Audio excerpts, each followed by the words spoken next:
Hello and welcome to the Dune Minute Podcast, your place to dive deep, minute by minute, into the cinematic adaptation of Frank Herbert's World of Dune.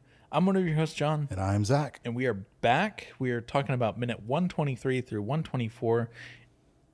And just like a teenage emo kid, we are opening with Stilgar saying, "Take my life, Usul. It is the only way."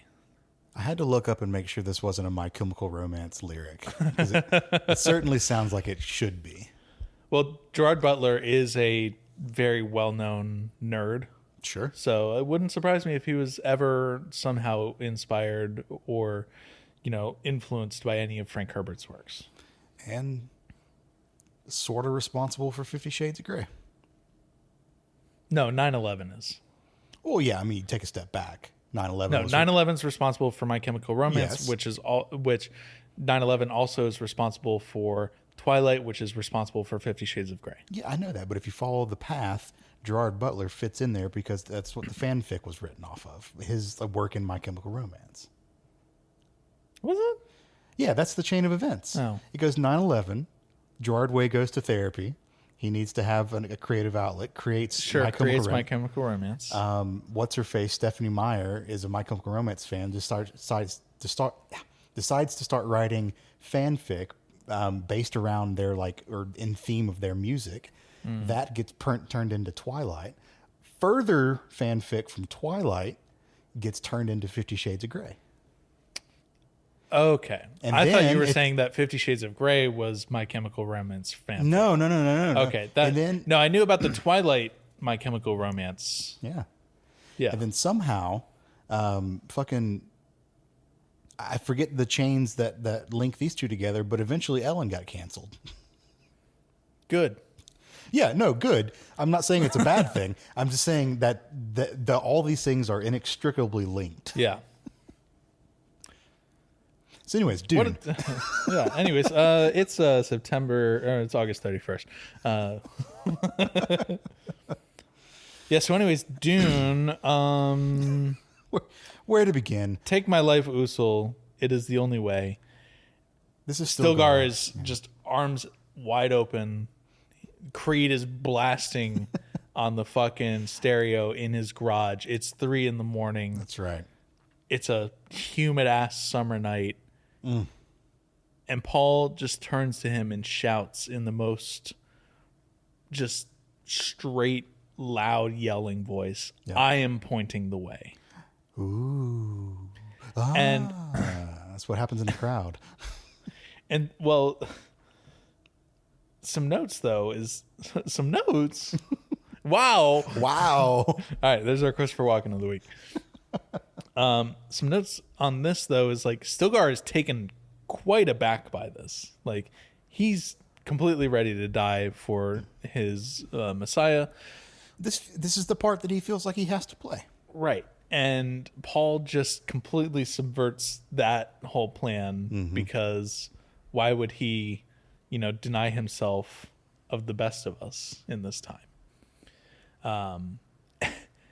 I'm pointing the way. And Jessica, from very far, whispers to her son, "Slow down." Yeah. Meanwhile, everyone's panties are getting in a bunch. And even more so because Paul has entered the center ring that we were talking about earlier of this Nabe circle. Yeah. Stands up, and to the entire millions of Fremen in here Yeah. is shouting. And I don't know how all the other ones in the back can hear him, but Caves echo. yeah, they do, I guess. In Chicopsa, there's no one in this room who can stand against me. Your mother's warned you about my coming. Fear the moment.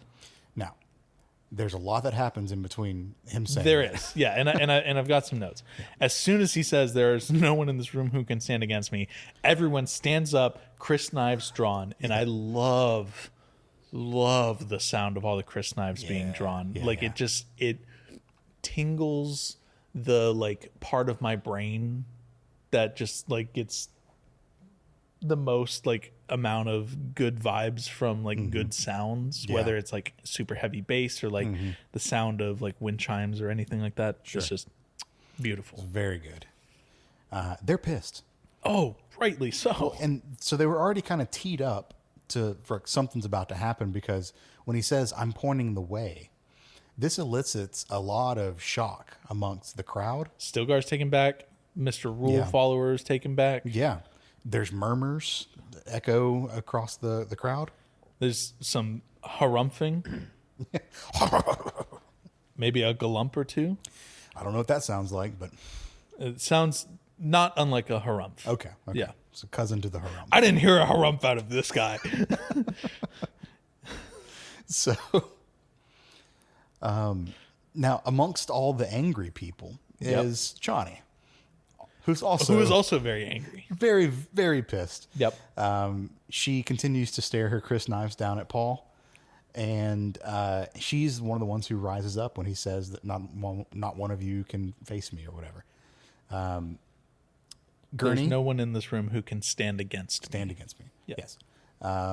Gurney notices this, and he jumps up and holds her back. Yep. Very weak attempt to hold her back, but it works. I don't think Gurney really has to put in a lot of effort to hold her back. Fair enough. Now, the people who are kind of in this, well, I mean, I think most people draw their Chris knives, but we see the people that are right up against the circle. Mm-hmm. They're all the ones who we see drawing their knives. And there's like all of that happens like a little bit with in the gap of Paul talking. Yeah. And he just continues all gas. Editing. Yeah, all gas, no brakes. Your mother's warned me about my coming. Fear the moment. Now, at this point, Paul starts the crowd work portion of his set. You know, crowd work's important. Yeah. It's not your prepared material, but what it does is it's really good for like online engagement. And it lets people know that, hey, I'm someone who can, talk and interact, and it gets people to buy tickets to your show. Sure. In hopes that they are going to be some of the people that you call upon. Well, you got to have clips for TikTok and for Instagram exactly. and, YouTube It's just shorts and all that stuff. It's just an appetizer for your prepared material. Yeah. Now, what he does is he kind of singles out one person who's got a particularly glaring look on his face. Mm-hmm. Which to find a particularly glaring look out of a sea of glaring looks is pretty impressive. Sure. I think this guy just was unfortunate to be in the front row seats. And as you are in any stand-up show, gonna be the one that you get picked on by the comedian. Yep, exactly. Except in this case, Paul isn't a comedian. He's staring him down hardcore, but in English. Because all of Paul's big moments here have been in Chicopsa so far. In English, she says, "But you think you could have a chance." And then back to Chicopsa. Yep. But you're afraid? What if I could be the one? Now, do you think the emphasis was on I or could? I think it would be on the could. That's what I thought too. And the reason why is because there have been many off-worlders, and we know that the Lisan al-Gaib is the voice from the outer world. So the prophecy is set up in such a way that no Fremen could be the Lisan al-Gaib. Yeah. Yep. That's Because true. it was designed to be an off-worlder. Yeah. Now, Art and Soul talks about this, and we talked about this a little bit on Monday with the whole, they're skeptical of Paul, not because they're skeptical of their faith, but of him being the Lisan al-Gaib. Right. But that would lead to believe that the emphasis would be on the I. I could be. What if I could be the one? This may be a splitting hairs moment. It could be, and it also could be that we don't know like multiple different pronunciations of words in Chicopsa. So That's true. We don't know how they put emphasis on certain words. yeah. Yeah. I just thought that was kind of an interesting thought experiment we could go through. Just like which word is emphasized in this sentence. Yeah. Because I feel like one should be. One word, not Yeah. the word one. Oh, no, not the word one. One of the words should be emphasized. just to clarify there. So this is really like one of the moments that I've been most looking forward to talking about, because this is Paul's come at me bro moment in this movie. We talked a little bit about it yesterday with like the pacing of how and the structure in the story of how Denis does it versus how Frank Herbert did it in the books. Mm-hmm. And I feel like, as we talked about, Denis' structure kind of makes a little more sense for this to be like the moment when Paul's like, bring it the fuck on. Right. And everyone wants to. Clearly, they're drawing their Chris knives. They're ready to fight him. But no one has the balls to actually like call him out on it either. That's true. Now, for some book comparisons, because inner dialogue and things like that, they're a lot easier to portray in a novel than they are in a movie, lest you get a 1984 Sure. Lynch Dune. Yeah, just 15 minutes of staring in between sentences. Pantomiming just the weird stares and facial expressions that are littered across 84. Yep. Jessica we get a lot of internal dialogue from Jessica in this passage. Sure. And could be, I guess, what she whispers when she says, slow down. I guess all of her words in the book could be condensed down into that, but you lose a lot of the nuance. Sure.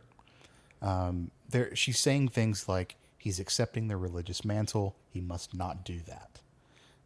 And a little bit further on, like when he's trying to convince the crowd that he should listen to me and I don't have to kill Stilgar and all these kinds of things, she's like, this is a dangerous way to do it. Mm-hmm. I think the way that Rebecca Ferguson enunciates the slow down there really carries a lot of the condensing of the things that Jessica says from the books into just those two words there, because absolutely. Yeah. she is remotely coaching him. Now, my question for you is it Jessica or is it Alia in this moment? No, it's Jessica. I'm Jessica. Pretty firm in this because Alia doesn't know what she's doing at this point. I mean, I don't think she has much to contribute to this whole thing. Sure. It is Jessica's, last little bits of teachings that she can give Paul in this moment. Whether or not he hears her is a different story. I don't think he does. I think she understands that he's clearly seen his way through many possible conversations that he could have in this moment, and he has found the right words. Yeah. But I think, Rebecca Ferguson did a really good job of like kind of having that proper enunciation on those words there. Oh yeah, she absolutely did. There's one passage that I think sheds a good amount of light into what's going on right now. So after we get the internal monologue, she says, "This is a dangerous way to do it." From the book, it says, "This is a dangerous way to do it," Jessica thought. But then she remembered the message cylinder and what it implied. Now, not sure what they're referring to, or I don't remember what they're referring to when they say message cylinder, but just some kind of text that she's read earlier. We'll talk about that next week. Okay, cool. She saw Paul's intent. Go right to the depth of their uncertainty. Dispose of that, and all the rest must follow. So this is what Paul's doing right now. He is cutting into the prophecy. He's peeling away all of the uncertainty that they have, or trying to at least, with the people, and saying, what you are talking about, all these things that you have thought about forever and ever and ever, it's me, motherfuckers. I'm here. I'm doing it. I am him. Yeah. I am pointing the way. Yeah. So he is trying to shed them of doubt, and that's making people angry. One thing I'd like to point out in all of this is that in the subtitles, the word way is capitalized. So is the word one. Yeah. Yep. Very biblical. One has been capitalized before, but this was our first moment where like the way is not just I'm pointing the way, I am pointing the way. Yeah. I think that's a good way of really illustrating that he's quoting scripture to these people right now. Yeah. Which is always the best way to counteract religious arguments. I wish it worked. So cherry picking, Zach. from the books, and we'll get more into this as the movie goes on, but the conversation really takes a turn away from religiosity into the practical here. Sure. They start talking about Raban a lot and how Paul is the person to lead them in the fight against Raban. I mean, that's basically the point he's trying to get at. And they view this as a religious thing. And he's just like, sure, yeah, whatever. Yeah. There's a lot more to that. Yeah, I'm being dismissive of the text, but it is, it takes a turn more to the strategy side of things versus the spiritual side of things. Sure.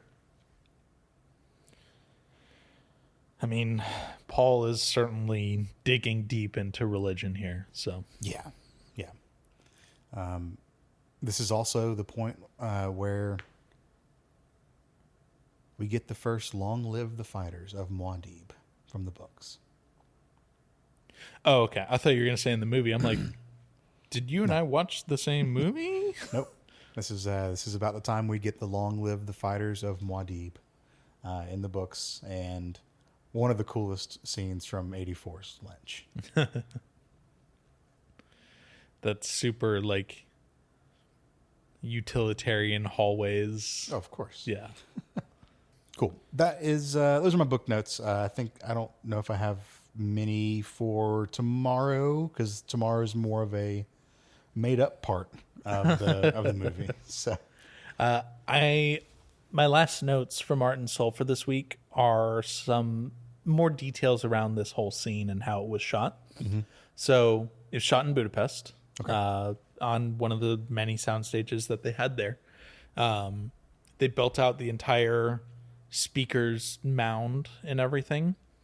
And the rest of the scene was all encased in black, like, walls of some kind. They didn't specify what the material was made out of. But it was something for the VFX team to do their magic against. Okay. There were about 300 people, give or take, in this room that they were filming all of this scene and everything in. They say it was about the size of a football field. I would assume probably they mean soccer. Maybe. I don't know. That's still big. It's still fucking huge. Yeah. And based on the number of people that they had, they didn't have enough still suits.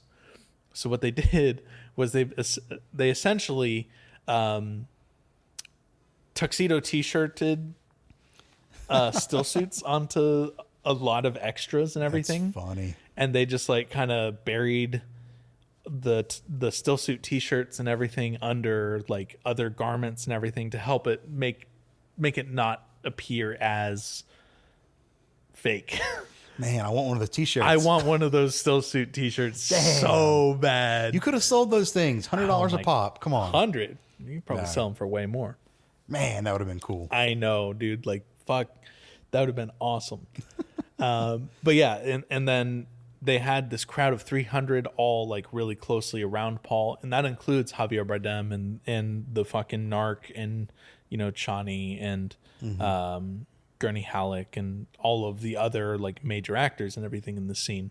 And then from there, they were able to VFX duplicate out to millions. Nice. But there's some really cool shots of like the lighting and everything and how they did it. There's basically a grid system, unsurprisingly, in this soundstage area where they could move all the lights and stuff on this grid. And there's just like crazy amount of lighting to make it look as normal and natural as possible. Man, the things you can do with hundreds of millions of dollars. I know, right? All right, cool. Well, let's get back tomorrow and finish out this week and really just get to see how good Paul is at cold reading a room. As always, the Dune Minute is online. We are on Blue Sky at duneminute.com, and you can email duneminute@gmail.com if you'd like to get in touch with us. We'll be back tomorrow for a Friday episode, and we'll see you then. See ya.